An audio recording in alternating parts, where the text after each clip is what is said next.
Oh là, ça devient. C'est un truc de ouf, les gars. Le Barça fait match nul, là, encore une fois. C'est pas possible. Donc, je sais pas quand est-ce que Xavi va se réveiller. Ça va être compliqué, en fait. Comment tu peux gagner la Liga? Pour moi, en fait, le titre il s'envole. Faut pas se voiler la face. Et tous les matchs, t'es inexistant pendant une période. Et en deuxième mi-temps, ils essaient de jouer, quoi. C'est pas possible, en fait. Après, je peux comprendre Xavi pour le turnover. Si tu fais pas tourner contre le Rayo Vallecano, tu vas pas faire tourner contre le Bayern de Munich, en fait. Ou face au Real Madrid. Donc, voilà.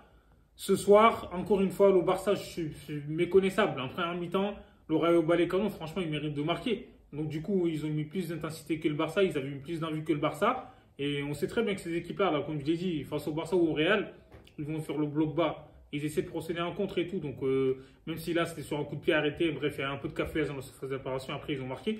Moi, je trouve que le Barça, ils font de l'abus. Même avec une équipe pour moi décimée, tu dois battre le Rayo Vallecano. C'est incroyable, en fait. Avec l'effectif que tu n'as pas d'excuses. On a bien vu que Gavi il était blessé parce que lui, avec combativité, Sagnac, il se laisse pas faire. Et De Jong, il était de retour, ça fait du bien, mais ça fait je sais pas combien de temps il n'a pas joué aussi. Il n'a pas trop de rythme en fait. Pedri, il n'est pas à son niveau, donc lui aussi pareil, il manque de rythme. Il y a beaucoup de joueurs en fait qui manquent de rythme. Roméo, frère, comme d'habitude. Roméo, laisse tomber. Bon, il n'a pas été mauvais, mais je trouve qu'il peut faire mieux que ça. Donc voilà. Et c'est face à ces équipes-là qu'il faut avoir du temps de jeu aussi. Et devant Lewandowski, on l'a pas vu en première mi-temps. En même temps, quand il n'a pas de ballon, c'est compliqué. Et je trouve que. Bah après, c'est le banc aussi. Et les Rafinha, il est dangereux. En deuxième mi-temps, le Barça, ils ont été meilleurs. En même temps, fallait qu'ils se réveillent. En fait, quand tu es mené à 1-0, tu es obligé de jouer au football. Laisse tomber. Euh, Comme d'habitude, hein, franchement, moi je trouve que Xavi, il a du mal, il n'arrive pas.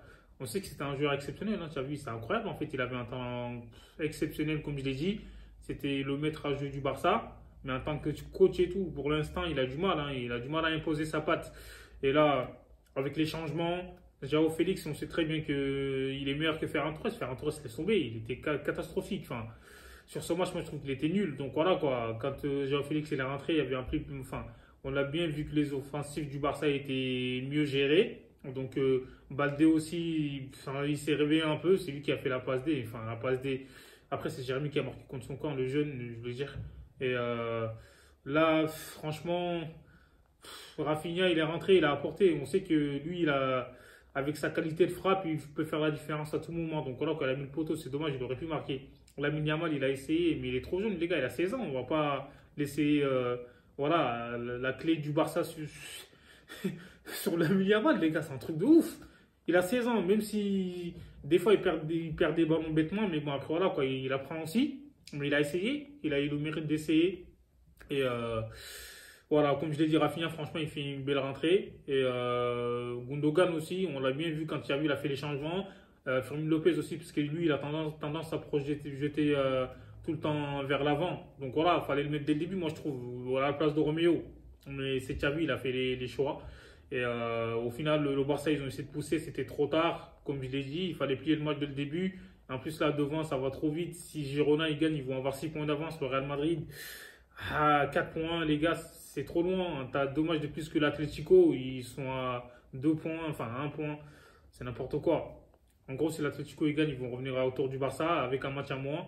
C'est n'importe quoi, en fait, comme je l'ai dit. Franchement, moi, je suis déçu. Et j'en ai marre. La saison elle va être longue, hein. De toute façon, le Barça, moi, je les vois pas champions. Faut se dire la vérité, en fait. Il faut se regarder devant une glace. Ça va être compliqué cette année. Parce que le Real, l'Atlético, même Girona, ils ont de l'avance. Et dites-moi ce que vous en pensez en commentaire. Hasta luego.